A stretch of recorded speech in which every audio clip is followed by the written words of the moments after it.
So welcome, Reverend Christine Day and Dr. Bill Cowdery and Dr. Daniel Hyman and my dear wife, Helene Williams Spearman Lehrman. I'm Leonard Lehrman, and we're so pleased to have all of you here, but particularly you, Chris, whom I've seen only once in the last 50 or so years at the Musicians Club of New York. We reconnected after all those years and spoke about Brian Israel, and I invited you to come on this program to talk about him, and we're so thrilled to have you. So now let me just say by way of introduction, and please fill this in because it's not complete. You were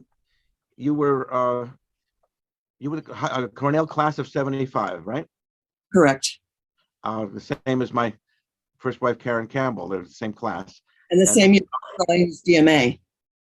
I'm sorry? And the same year as Brian's DMA. 75. Right. Right. I got mine in 77. He was a year younger than I, but a wunderkind, yeah. 2 years earlier. And you were married to Brian in which year? You were married in 78.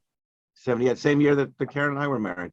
And then you became the well, there's something in between here, but you he died of leukemia in 1985, and then you went to divinity school in 1986. Oh, 86. I'm sorry.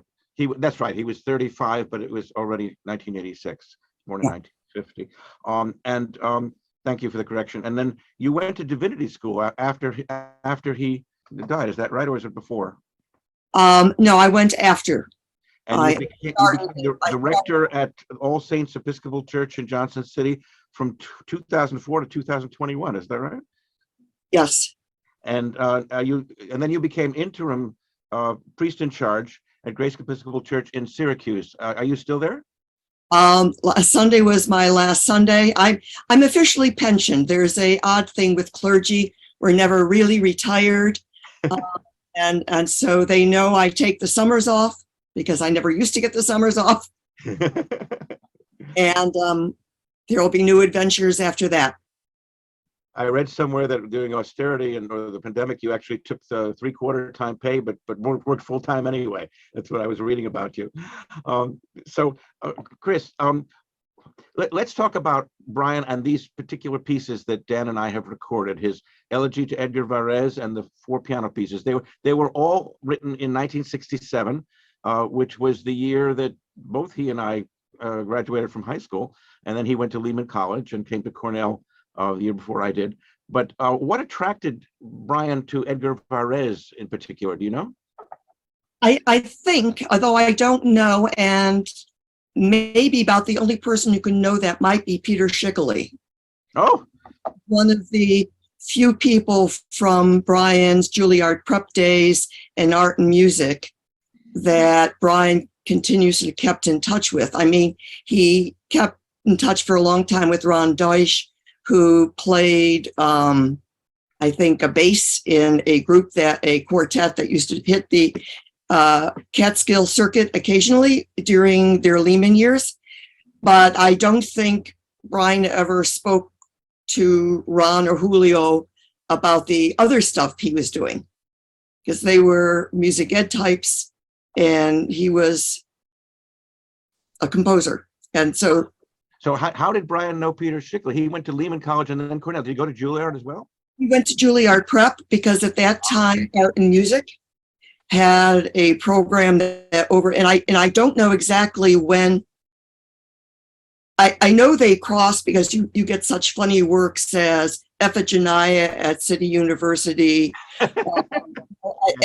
You get those, works being done in the late 60s, which date after he would have left art and music and been at Lehman. But obviously the Cooney reference probably had something to do with, So Peter is the person who kept in touch with him throughout. Well, I will try to reach him because I don't know if you remember that Peter Schickele came to Cornell and performed there, and we had a reception for him in Risley.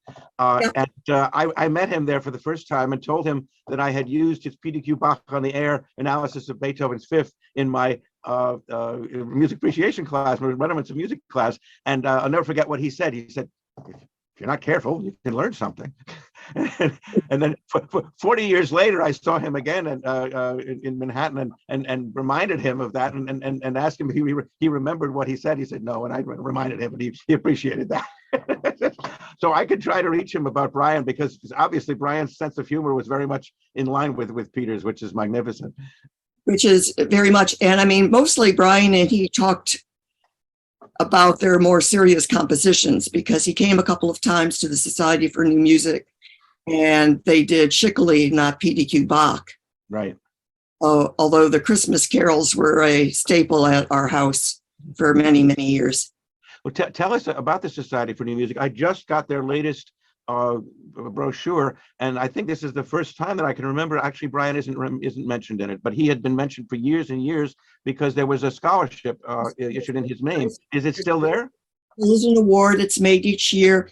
If you read that brochure closely, you'll notice that there are a couple of the young composers who may have won it in earlier years or that. Yes. Sure. And there's also an award at Syracuse University. The thought of getting all those awards together never crossed anybody's mind. So we've talked a little bit about Varese. Now, the 4 piano pieces were written at the same time, and what fascinated me about them as I was studying them, both the Varese pieces, the Varese piece and the piano pieces, at least the first 2 piano pieces, which I recorded and we're going to be hearing,